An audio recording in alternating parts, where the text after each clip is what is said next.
خليني النهارده اكلمكم على تمرين وهو الساند باج اوفر هيد كاري. عشان تعمل التمرين دوت مطلوب منك ان انت تجيب شنطه رمله تقيله من 20 ل 30 كيلو. لو مش متاحه تقدر تبدلها بكاتل بيلز، تقدر تبدلها بدنابل، تقدر تبدلها ببار. المهم تنفيذك للتمرين نفسه يكون كالاتي: ان انت ترفع الوزن فوق راسك ودايما دراعك يفضل مفرود، وتمشي بيها في خط مستقيم لمدة 30 متر، وبعد كده بتريح دقيقة، وبعد كده بترجع تعيد الموضوع تاني 5 جولات.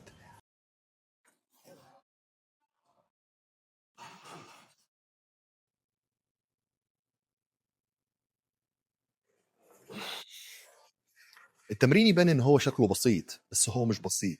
ايه اللي بيحصل في الجسم لما بتيجي نعمل التمرين ده؟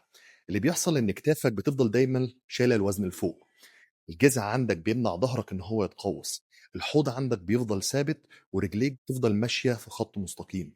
جسمك كله بيشتغل كنظام ضد الجاذبيه اللي بتحاول ان هي تكسرك. تفتكروا ليه التمرين دوت مهم؟ وليه كل التمارين اللي انا بعملها لكم مهمه؟ خليني اقول لك على حاجه ما بتتقالش في الجيمات، ويمكن تعتبروها كليشيه بس دي الحقيقه. مراتك لما بتشوفك ان انت طالع السلم وشايل شنطة سفر تقيلة وشايل ابنك على كتفك التاني، لما بتشوفك بتجري تلعب مع ابنك وتنزل الارض تشيله وتقوم تقف من غير ما جسمك يخذلك او تبتدي ان انت تسند على الحيطة، كل الكلام دوت مراتك بتشوفه بس ما بتقولوش. البني ادم او الراجل اللي جسمه ثقة مراته دايما بتحس معاه بالامان.